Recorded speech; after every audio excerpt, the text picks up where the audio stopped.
लाडली सदन श्री धाम वृंदावन में आपका स्वागत है। दशरथ जी महाराज जी के पुत्र के रूप में परमात्मा आ गए।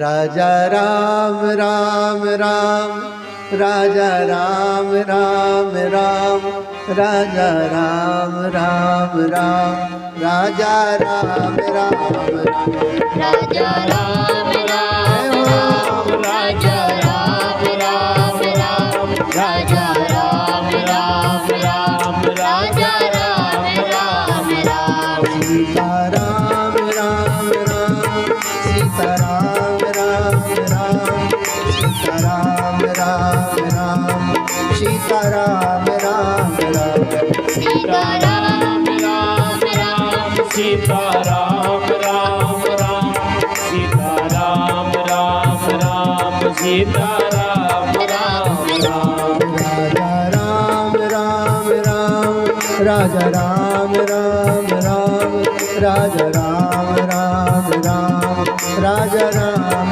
राम राम, राजा राम राम राम, राजा राम राम राम,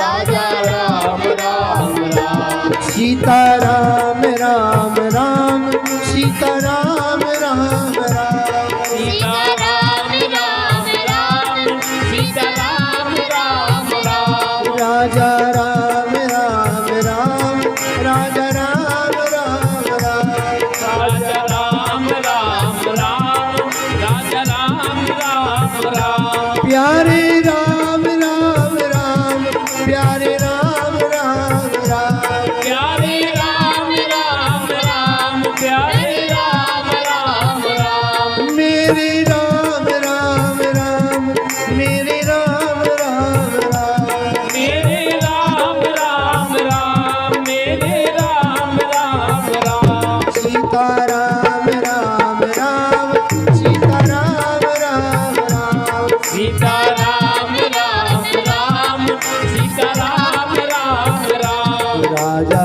राम राम राम, राजा राम राम राम, राजा राम राम राम, राजा राम राम राम, राजा राम राम राम, राजा राम राम राम, राजा राम राम राम, राजा राम राम राम, सीता राम राम राम, सीता राम राम राम, सीता राम राम राम, सीता राम राम राम, सीता राम राम राम, सीता राम राम राम, सीता राम राम राम, सीता राम राम राम, राजा राम राम राम, राजा राम राम राम, राजा राम राम राम, राजा राम राम राम, राजा राम राम राम, राजा राम राम राम, सीता राम राम राम, राजा राम राम राम, सीता राम राम राम, सीता राम राम राम, सीता राम राम राम, सीता राम राम राम, राजा राम राम राम, राजा राम राम राम, राजा राम राम राम, राजा राम राम राम,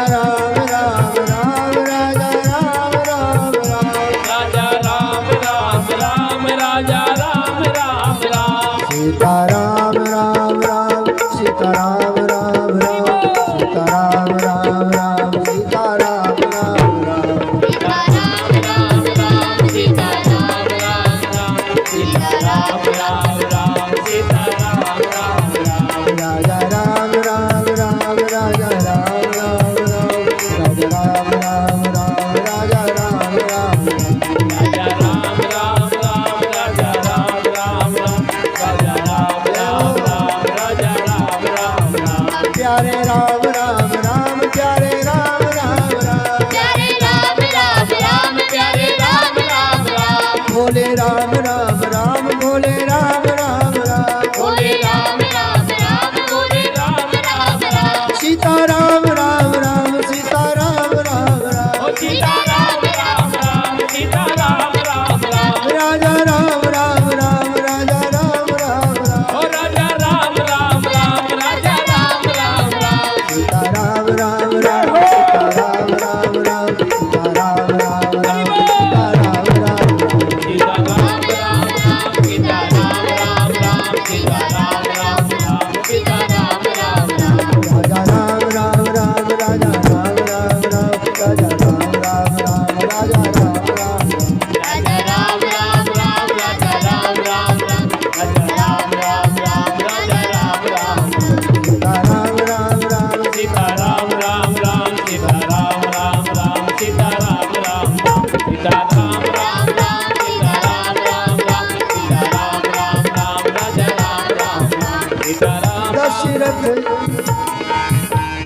दशरथ पुत्र जन्म सुनि काना दशरथ पुत्र जन्म सुनि काना दशरथ पुत्र जन्म सुनि काना दशरथ पुत्र जन्म सुनि काना मानव ब्रह्मानंद समाना मानव ब्रह्मानंद समाना मानव ब्रह्मानंद समाना मानव ब्रह्मानंद समाना परमानंद पूरी मन राजा परमानंद पूर्ण मन राजा परमानंद पूरी मन राजा परमानंद पूर्ण मन राजा कहा बुलाई बजाओ बाजा बुलाए बजाओ बाजा कहा बुलाई बजाओ बाजा बुलाए बजाओ बाजा राम राम राम राजा राम राम राम राजा राम राम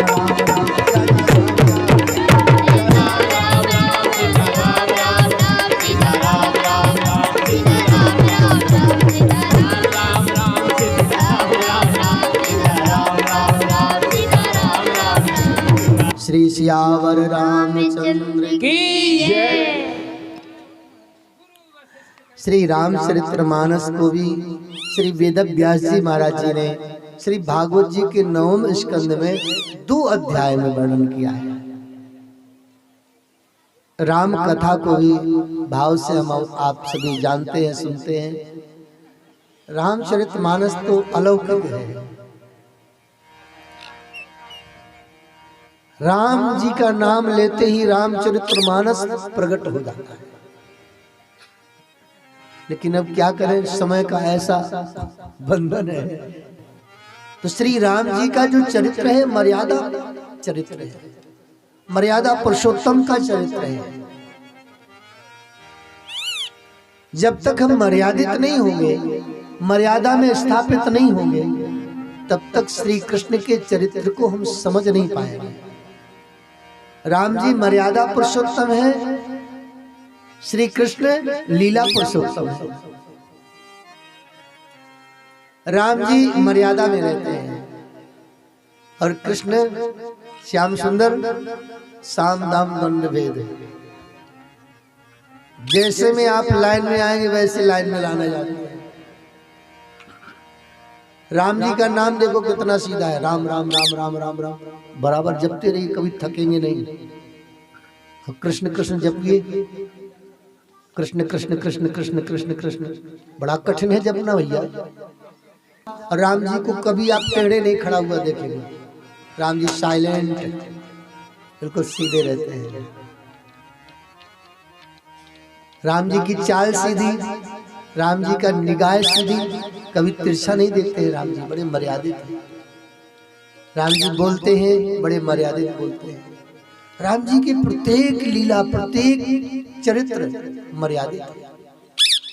और जब तक राम जी के चरित्र को हम स्थापित नहीं करेंगे हृदय में, मतलब मर्यादित नहीं होंगे, तब तक हम कृष्ण चरित्र को समझ नहीं पाएंगे। कन्हैया का चरित्र पग पग पर टेढ़ा है। श्याम सुंदर का नाम टेढ़ा, खड़े होते हैं तो त्रिभंग ललित होकर के, चलते हैं तो टेढ़े चलते हैं, देखते हैं तो तिरछी देखते हैं, बोलते हैं तो तिरछा, हर काम इनका टेढ़ा है। इसलिए महाराज वेद व्यास जी महाराज जी ने कहा, पहले आप मर्यादित होइए, बाद में हमारे श्याम सुंदर के चरित्र को समझ पाएंगे। बोलो जय श्री राम। चंद्रवंश में भगवान परशुराम जी का प्रादुर्भाव। यमदग्नि के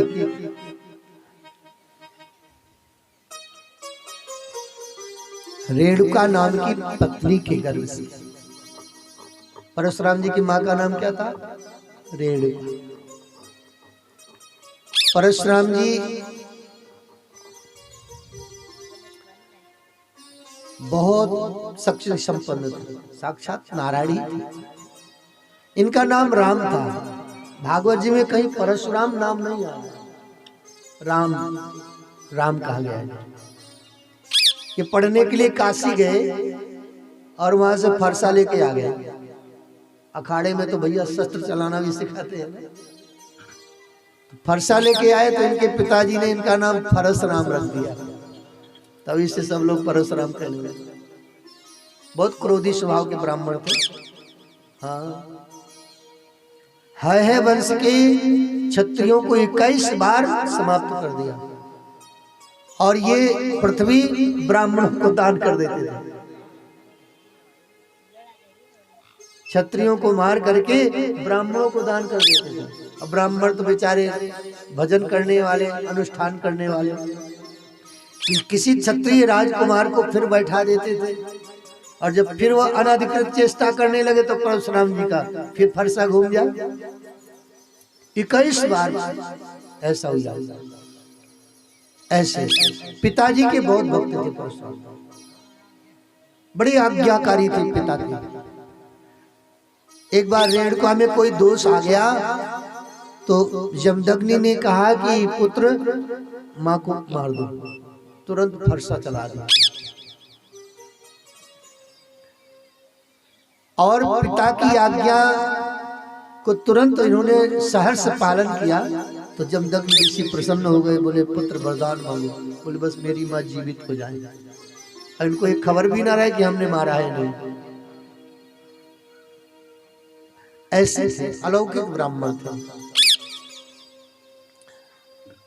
यदुवंश में, इसी चंद्रवंश में महाराज यदु हुए और यदु के 2 विवाह हुए।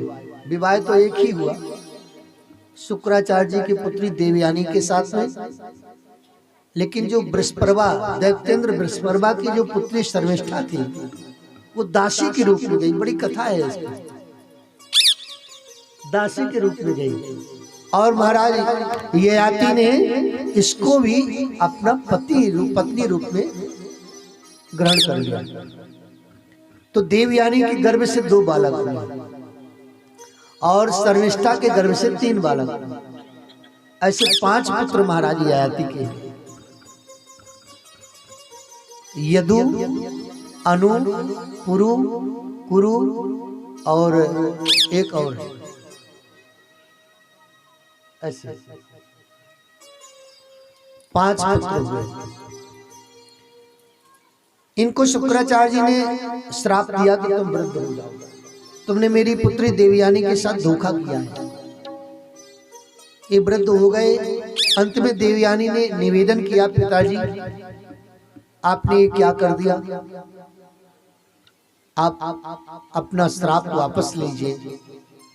शुक्राचार्य जी ने कहा ठीक है, ये अगर आपने किसी पुत्र से जवानी बदल लेवे तो बदल सकता है। तो पुरु नाम के पुत्र ने जवानी ली, सबसे छोटे बालक ने। तो ययाति ने कहा था कि मेरे राज्य का अधिकारी केवल छोटा बालक पुरु का ही वंश होगा, अन्य कोई भी मेरे राज्य के अधिकारी नहीं हो सकते। इसलिए पुरु वंश के ही राजा और राजगद्दी पर बैठते थे। इन्हीं के वंश में जो यदु हुए, यदु के वंश में ही महाराज राजा सूरसेन हुए। सूरसेन के वसुदेव जी हुए। वसुदेव जी के 7 विवाह हुए। जो 7वीं रानी थी देवकी, देवकी के 8वें गर्भ से भगवान का प्रादुर्भाव हुआ।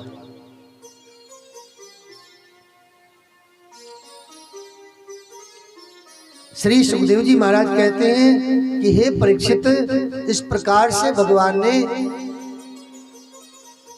यदुवंश में अवतार लेकर के 125 वर्ष तक इस पृथ्वी पर शासन किया, अधर्मी राजाओं का संहार किया, धर्म की स्थापना करी और पूरे अपने वंश का भी,